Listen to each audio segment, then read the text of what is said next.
ranges have obviously been decreased in recent patches, and honestly, I still think the Ryze pick could work against Ahri, but Dade just played far too aggressive in the early game, gave up too many kills early, and then was never able to get going. And look at that, Looper has drawn the Singed ban, his first 2 plays at an international level, and his ban does get drawn. We've heard about the very strong or so-called godlike cannon that he has, but we haven't seen it or any other champions in his pool. Exactly. That's one of the big factors that Ozone has coming into this is when they bring in Looper, it throws out the book of everyone's scouting. Right. Because Ozone as a team has been very mid and bottom lane focused when they play with Ohm, because Ohm generally plays, he's got the Shen or Nasus style where he just plays a tank that can survive in lane, and then he tries to make his impact later in the game with team fights and with overall team positioning. So you could kind of craft strategies around, oh, we just need to shut down Dade, or if we can get enough assassination, we'll be able to take down him. But then obviously, when it was actually Vulcan who played that game, Looper with his Singe play kind of ran over them a little bit. They didn't have enough damage to take down the tanky Singe. It does give them that extra factor that they wanted to bring in, even though it didn't give them the victory over again. The only thing they changed within the lane was that bottom lane. They had Caitlyn and Zyra, and then I believe it was something Thresh and Vayne on another time. So it was, that's the only thing they're changing in that composition, and it's the reason why Gambit had such a strong go into the game at that comp. Mineski, I believe they're going to go with comfort picks for themselves, because that was Gambit's idea going into this game, and I think you have to be extremely comfortable to play against a team that can really go outside their own box. Yeah, and we can also see that Shen and Elise are the ones that are locked in right now, so it obviously is a change. A lot of that has to do, obviously, with the bans that Mineski has chosen. There's no Singed available. Zed has actually been banned 9 out of the 10 games yesterday in all of the group stages, and a lot of people actually argue that Dade has the best Zed in the world.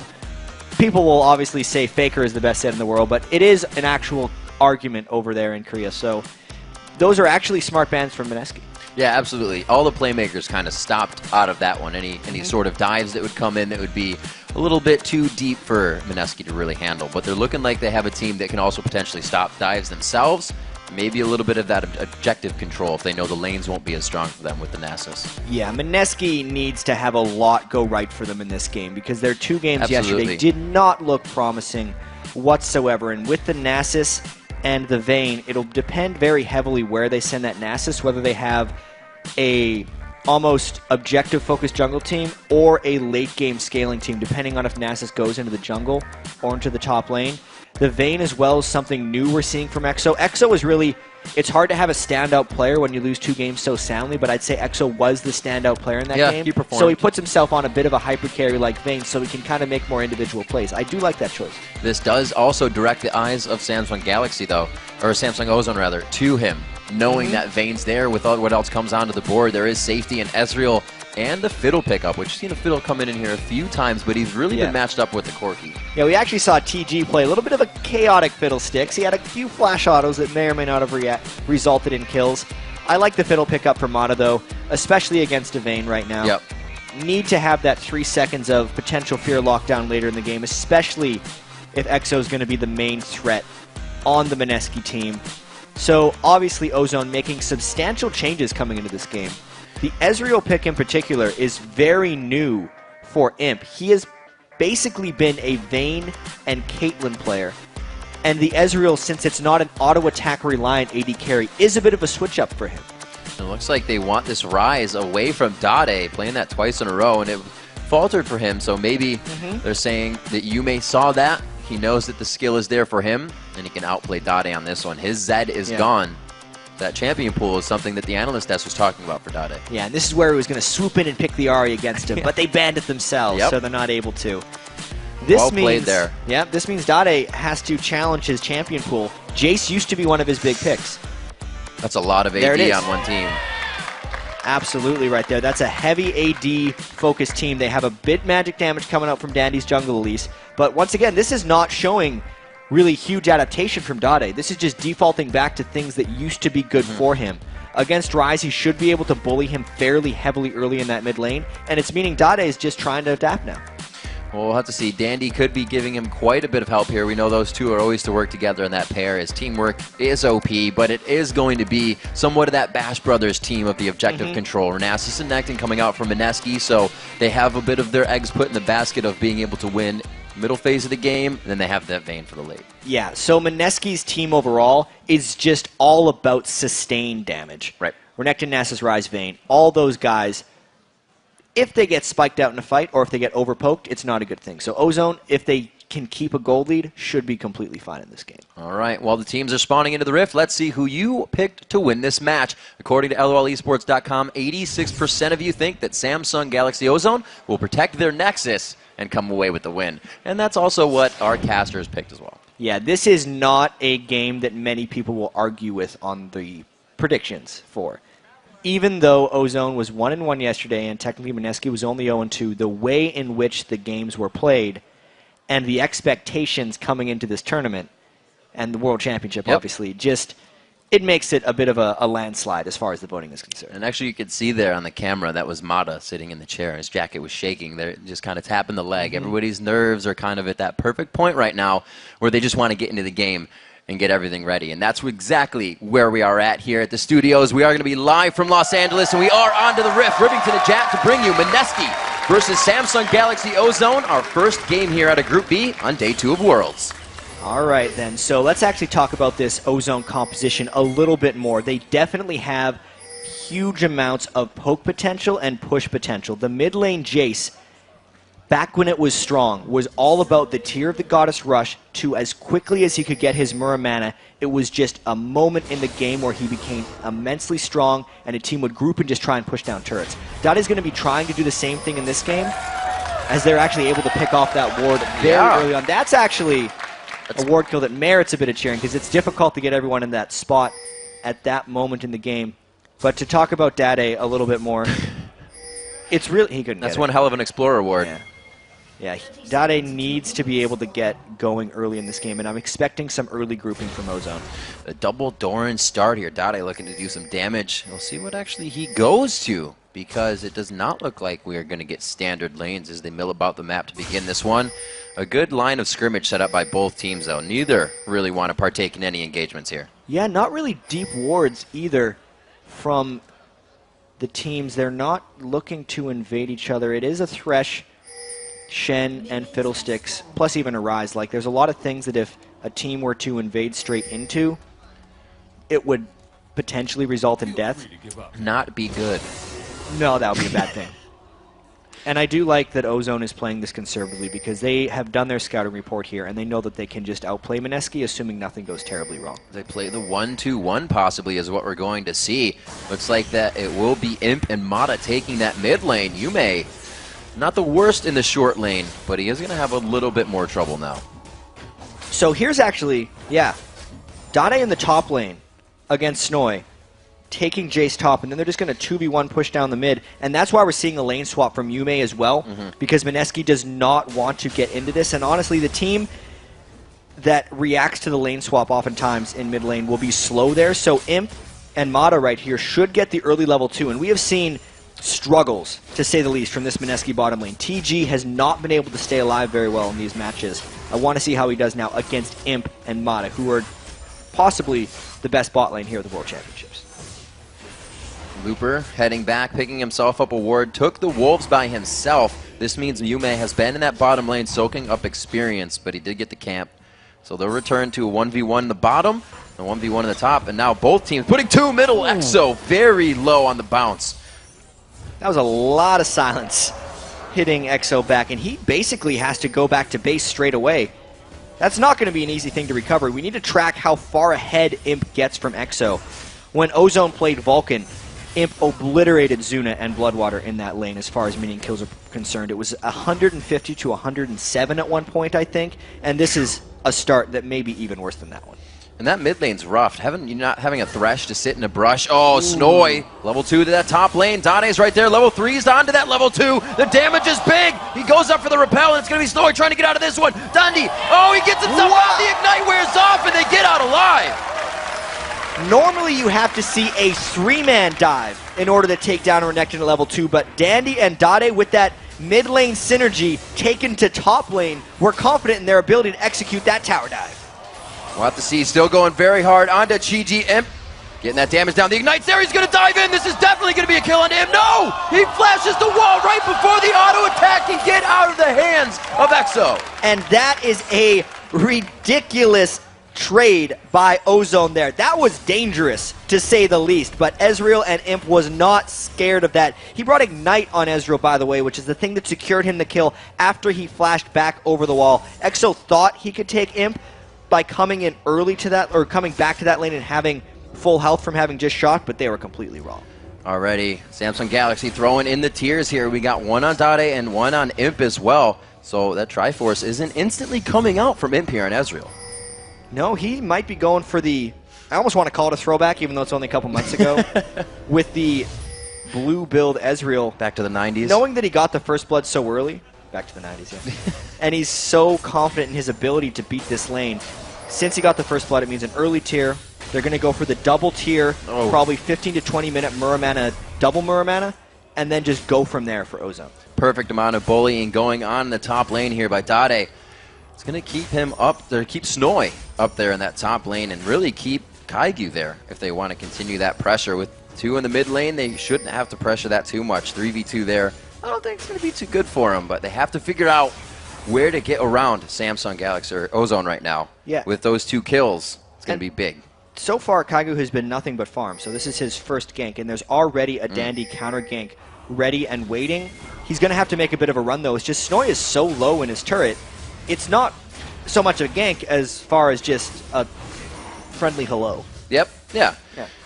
The Sight Stones, or not Sight Stones, rather, Spirit Stones coming out for the junglers just now, and we're going to see him soaking up experience for most of these lanes. And this is the first time in the Worlds here we've actually seen the 1-2-1 lane matchup with the AD carry and support mid. We've seen it a few times throughout the LCS from Dignitas, and it really just comes to a fruition of being able to pressure all those lanes at once. But now that it's kind of fought against, we kind of just have the matched lanes, longer tower is going to be up.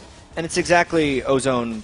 It's exactly what Ozone's going to be trying to do, is push down all of these lanes as quickly as possible. As long as Mineski is back at their turrets, it will allow dandy counter-jungling opportunities. And that's just kind of textbook Ozone as far as map control goes. They just get control of their lanes, allow dandy to make plays, and then starve you out of gold.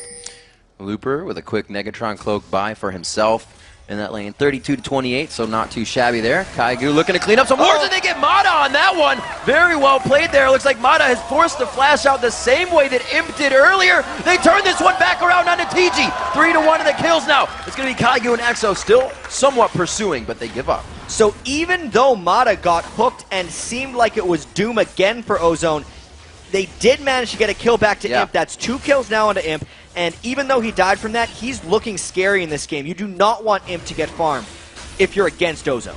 Well, he's off the map right now. EXO doing what he can to pretty much freeze this one.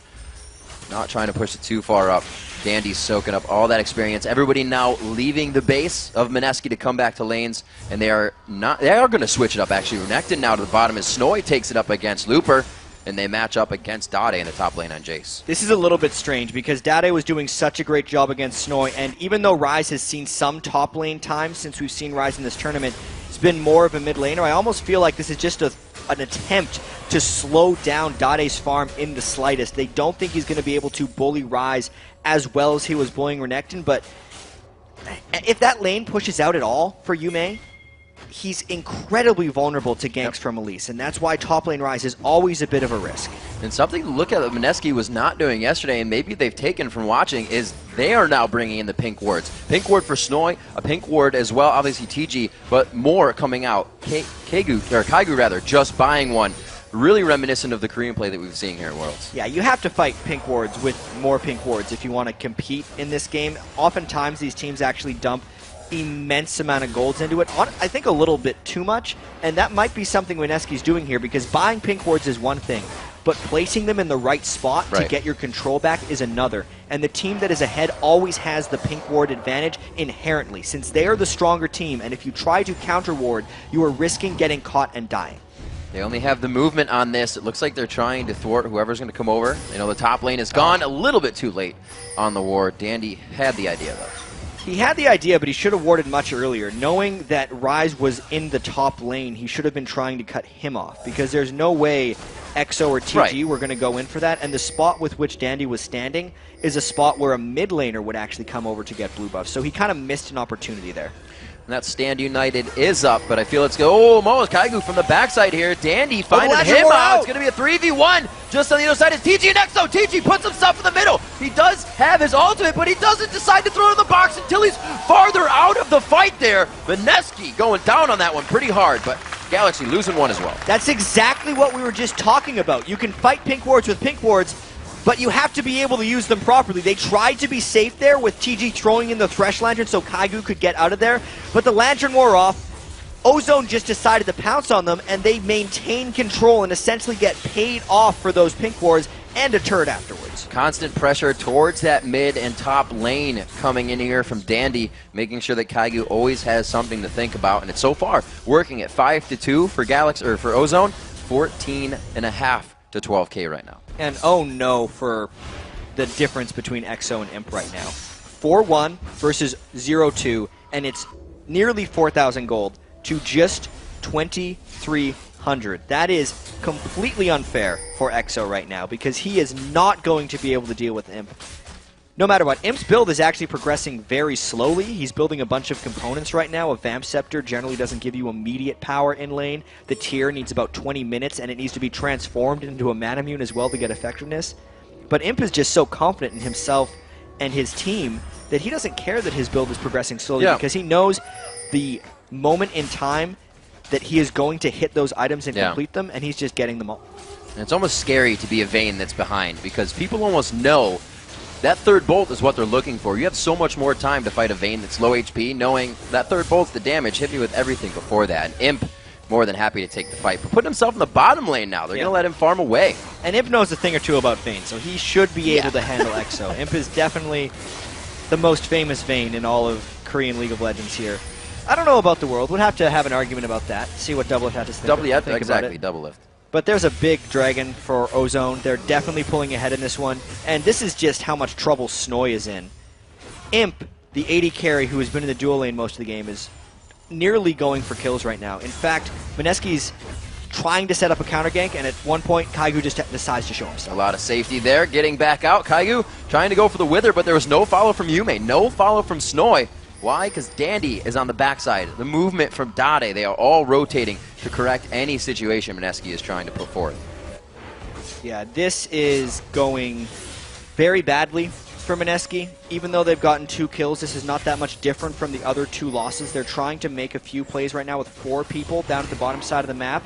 But they're just losing farm opportunity right now, and even getting pushed back by just a Fiddlesticks and an Ezreal.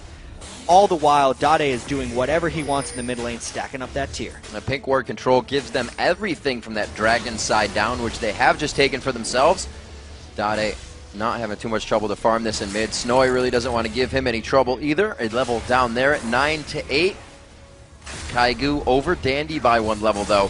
Having to be in that lane and soak up all the experience has given him that, but they're not able to go ahead and use this just yet. Looks like Rise building up the tier and the Rod of Ages, so it's going to be a long haul if Mineski can make it. You may still yet to buy movement speed, which will make it very difficult for him to dodge any shock blast that Dade throws out once the turret sieging begins. You can see Dade rushed his last Whisper there. Yeah. His tier of the Goddess is actually at 284 of 750, so it's still got some time. Imps is farther ahead of Dade's. He's at 300 of 750 only because he got it so quickly after picking up that first blood in the mid lane. And even with his random component set of items, the Sheen getting procced every time he throws out a Mystic Shot, he's not even that strong with his items, but he's still able to push back everyone on Mineski. That's how badly Mineski is losing this game. And we see Imp's build fitting in a Scepter there as well with the Sheen, so he may still decide to go blue. May still decide to go for that Triforce. Looks like it's going to be a Fist, though. With that chase coming in from Dade and the Acceleration Gate, they'll be able to continue these fights. They have the utility to do that as well. Snoy back against Looper, 8-10 in that lane. Oh man, Fiddle coming out. Exo goes down from the extended Ignite, but the running Ignite, as well as TG following after. Galaxy Ozone trying really just to take this game over immediately. Another Ignite kill as well for Imp, and he's able to take Ignite on Ezreal just because he feels so safe against this Mineski composition. Oftentimes people would be worried about a Nasus and think they have to bring Cleanse to deal with late game Wither.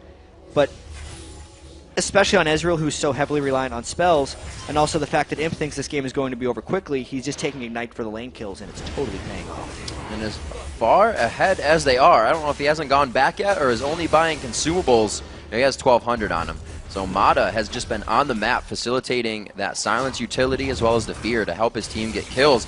The control they have in the wards is just allowing them not to have to go back and buy more, and still invading the jungle. Ozone on the aggression. It was a nice shock blast steal there by Dade, and it's going a little bit pear-shaped, not very good right now for Mineski.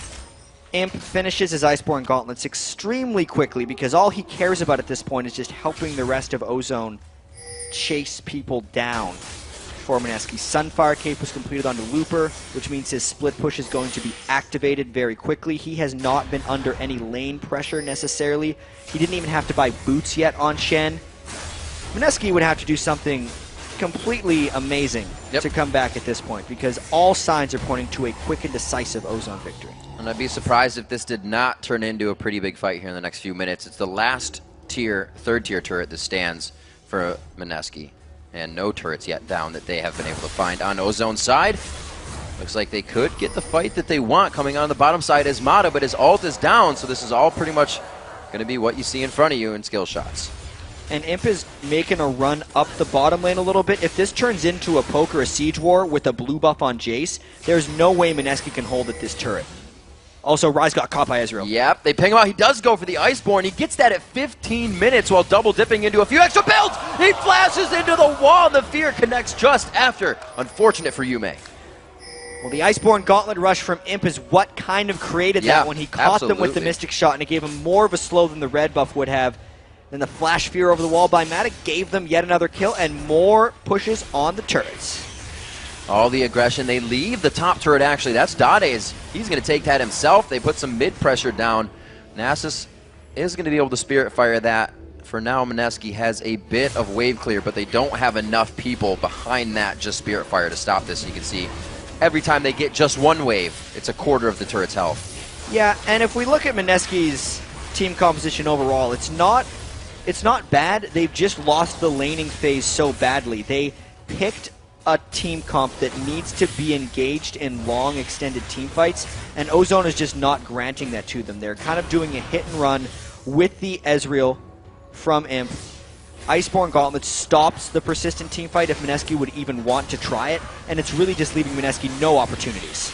Going in out of Exo, the repel goes up, and this is the aggression that they are so sure of. Dandy pretty much telling the team, we're not fully fighting, I'm going in to be aggressive, but here comes the stand united. Dandy very low on mana, he's going to be staying on the outside. Mata goes in for the ultimate, he is focused down very fast. They're looking at Yume now, eyes onto him, he takes the Lantern home, the safety is there, and the Ignite will not take him out. Oh, the Shock Blast, just on the tail side there, looks like they will finish off Snoy.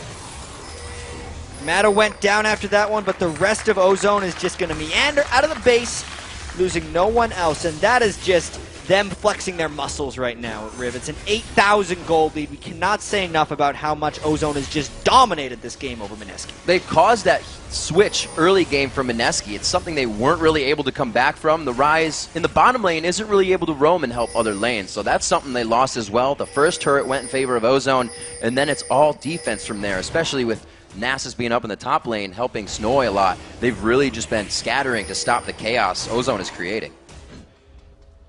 Yeah, this seems like it's just going to be a mop-up for Ozone for the rest of this one. Oracle's Elixir got picked up on a Dandy. Yes, there's a dragon that Kaigu is looking to go and take, but it's a bad idea. This is a bad idea. Get out of there, guys. So they throw it on the pink ward, but they have one in the back as well. A little bit of a sneaky one that may cut off the vision of a pink that comes from Ozone. You see Dade and Imp very ready for a dragon if it comes up. The team has already started it. Exo is just in the mid lane by himself, so no Vayne for this fight. And that Vayne only has a Vampiric Scepter, so it looks like Ozone gets this, and this Kaigu can get himself in. No, it does go to Dandy, and he will not be able to do anything about it. So this will mean, because we got a lot of games coming up today as well, this will mean Ozone, assuming they win this game, will move to 2-1 on the group. And that one loss yesterday, because we got to keep in mind, these are 8 games per team in these groups. The one loss does not mean the end of the world for Ozone, Cannot wait to see. I feel like Mineski got trapped in an incredibly close and difficult group right now because Ozone, Gambit, Fnatic, and Vulcan are all on an extremely high level, and all those games, actually aside from the Ozone Gambit game, have been pretty close, at least in some point in the game. And Mineski's just not in that class of teams right now, so they would have to do some type of miraculous thing to even take a game in this group. They've definitely changed up their play style a little bit, but it still holds them at a plateau just under where Ozone is. Their pink warding still coming out. The mana immunes being finished up here. Boots of Lucidity, you almost have the same effect and burst coming out of those two champions. Not the same on the Shock Blast, but Dandy on the hook here. This may be what Ozone wanted, though. They know they can instantly pick people out, even if it's under the turret. It really isn't there. Looper taking a bit too much damage, but that was his job as the tank. And you can see Dade on the backside single-handedly zoning these guys out till they finally take him down. That was a really sloppy dive by Ozone. They got caught within the turret. This is a team that's 10,000 gold up against Mineski, who was holding an extremely dangerous turret that should have been able to get turned around. But Ozone did not get a clean dive. They're going in for round 2, though. And that's not the amount of damage you can take if somebody is diving your turret. They do go 1-for-1 again, but that's going to be a 3-kill shutdown going to Yume. Yeah, this is not the most impressive closing of the game here by Ozone because they were able to jump out to such a huge lead. They still don't have their Manamunes transformed into Muramanas yet, but giving up that many kills in a turret dive right now isn't the type of play that's going to get them out of this group. We'll see if they're getting a little lax with the lead that they have. It's not something that we usually see from Korean teams. They're still pink warding. Looks like Spirit Vision's almost coming up onto Looper. He'll be able to get that ultimate out more with the Sunfire Cape push, as you were talking about previously. And that's actually, that fight did set Ozone back, but they're not going for something right now. They want to get their lanes pushed and then get back to where they were and hopefully not make that mistake again in their mind. And I mean, we do have to keep in mind that Mineski has a team composition built around extended fights. The long duration of the Nasus and Renekton ultimates will do a lot of work in long fights. Ryze, of course, is not a burst damage caster, but instead needs to rotate his spells multiple times in a team fight to be effective. That's kind of what Ozone let Mineski do in that one, with the slow nature with which they turret dove. The fight was very long, and Ozone needs to do more to just poke them down because they can do it very easily. Jace plus Ezreal plus even an Elise Cocoon. You land one of those things and you're going to take someone to half health or even worse, and then they can just kind of wear them out. It's not like Mineski has any type of sustain at these turrets. And here we go. It's kind of round 2 at a different turret. Let's see if Ozone does a little bit more poking and a less sloppy turret dive. Kaigu standing in front a bit with Snoy. There's the Bash brothers. Kaigu picking up the Locket of the Iron Solari for a bit of that extended fight you're talking about, looking to mitigate a bit of that damage for his team as they're all quite behind. So the burden he is taking on his shoulders. We see Mert Treads coming out on Yume so he can keep himself. Nothing coming from that death sentence, but that now lowers you know, how much scare is put out here by Mineski. See, there they've taken EXO to below half health, and it just means Mineski has to back off the turret. This is what they need to be doing. Continuously pushing another wave there, mid lane past River. Their bottom lane won't be anything they're looking at right now, so it's either going to be this rotation to mid or the fight they grab here just by constantly pressuring these turrets. And something that we actually don't get to mention that frequently is how well Fiddlesticks works in poke compositions, because against good teams that can control wards, it's almost impossible to get strong Fiddlesticks ultimates off. But if you're a poke comp, the counter to a poke comp is to go in and fight them, and that's meaning you're jumping into a Fiddlesticks Crowstorm, which is why Mata was really smart to pick Fiddlesticks in this team comp. A 5-man group defense cannot stop the damage from going on the turret. They throw down the Locket of the Iron Solari, and it looks like they get the Flash Flay. Fiddlesticks going to walk out of this one, silencing everybody down the line. Mata going down there, and it looks like they may try to turn on this one. Looper goes for the flash. He gets locked up there. TG going to be going down onto this one. They keep trading kills back and forth. So far, Mineski on top. Yume very low. Can he make it back into the fight to help his team? It's going to be the shots onto Imp. Looper coming in with the ultimate. Tries to get EXO so the damage can't be done. Kiting very well. Blade of the Rukin keeping EXO alive in the fight. And holy crap, Mineski comes up huge. That is not expected right there. This is a team that is 10,000 gold behind Riv, but they are catching fights in the right spot. Right now, Ozone is not deciding to fight here. Ryze got so much damage out with his ultimate before that fight began, and then Ozone split. TG made a great play there with the flay onto Mata, catching them out. And look, Imp is over the side of a wall. He's not team fighting. Dade was nearly dead before this fight happened, and Ozone should honestly just disengage. They should have used their acceleration gate and ran away, because in extended fights, apparently even with 10 to 12,000 gold disadvantages, Mineski can come out on top because Ozone is not using their composition to its strengths, and in team fights, Mineski is. So many kills coming up there. Rise getting the double kill. He was on the ramp-up build, but that's going to put a nice amount of gold under him. The Spirit Visage only almost coming out now. He has got himself some good items, but the Mermanas have now been finished. That huge burst of damage to come out from Ozone in that fight, I don't think could have worked out better for Mineski. I don't think Ozone's going to be fighting in the jungle like that again.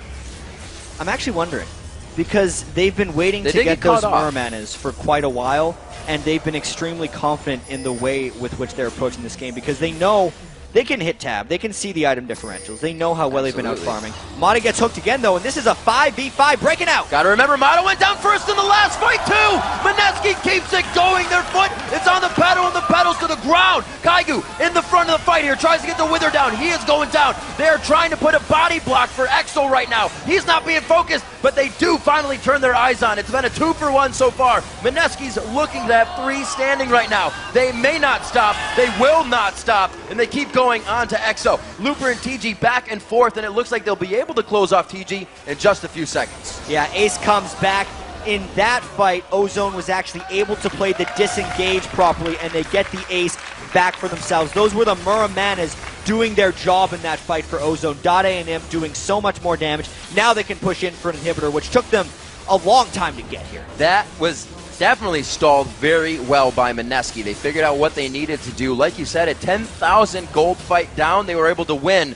But Ozone put their hard hats on and figured out what needed to be done. The mid-fight gave them the inhibitor. Yeah, so in this fight again, you can see Mata went down beforehand, but watch how Ozone this time is more grouped up and trying to kite back as a unit. Looper did the taunt backwards, Imp is using his Iceborne Gauntlet slow effectively, and Ozone is playing within the Jace acceleration gate, so they all have that enhanced move speed so that Mineski can't chase onto them with their duration ultimates that do so much damage. Ozone on the run here. They just missed the Iceborne Gauntlet proc onto Yume, but there's a lot of speed coming in. The repel could match the distance. It looks like they're just going to be out of range. He goes to the minion, it's the Cocoon there. Oh my god! They get the fear onto EXO. That spells death, and Ozone now having control of Mineski's base. And they're just going to keep chasing. They have so much move speed and snare. Going into the base continuously, not regarding the turrets in the top or bottom lane just yet. The bottom lane is quite pushed, but there is enough damage on this top turret. That fight Mineski pressured out previously the Ozone to take it down. It's now a 16,000 gold lead. Ozone, they had a bit of, they had a few hiccups in the middle of this game where they gave up an ace to Mineski, but this has not been a close game really since the start of it as far as Ozone is concerned. They've been dominating the laning phase. They had a team composition with which they could poke out Mineski and avoid fights, and almost laziness from Ozone, I feel like, stopped them from avoiding the fights against Mineski because they thought they were far enough ahead. When it turned out they weren't, Ozone just went right back to the poking. Well, they're getting their wards back out. Everything is real, just about safety for them. You can see the average times there, 26 and 30. Ozone looking to come up on that 30, just a few. 22 to 12 is the score, 51 to 34.5. They're still chasing. A little bit more focus needs to put other areas for Mineski, but right now, there's not much they could do. No, I mean, both these teams, as we see in the game time stats, play fast games. Yeah. For different reasons, mostly, though, because Mineski has just been getting beaten very quickly. This one, they're doing a bit better of a job staying alive, and Dandy, he's actually baiting a fight here, I think. Ozone is coming in from the back. Yeah, they still have the stand united. Oh, no, they do not have it up, but that would have only been the bag of chips for them to get into that fight. They were really bringing down Dade here. You can see him very big now. Actually picks up the Infinity Edge onto Jace. Surprise! There's the party from Mata. He wants to bring it home right now for the team.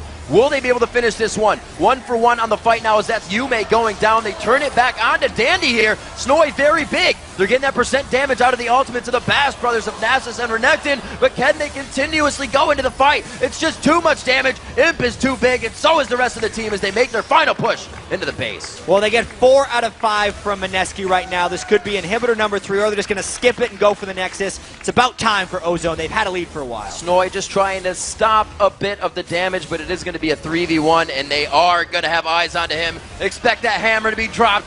Knocked him back, and it looks like they get up a nice pad on the KDA before they take down the Nexus turrets. Yeah, they drew out this game a bit more than they needed to. They got 11 kills onto Imp, 6 onto Dade. This could be a confidence booster as they move through the rest of the group. Absolutely. Ozone coming into this one quite strong. The fight didn't put him on tilt. They knew what they needed to do. This Imp on your screen right there coming up very big with the Ezreal play, not going for the Triforce. Yeah, you can see a fairly calm and collected Ozone right there.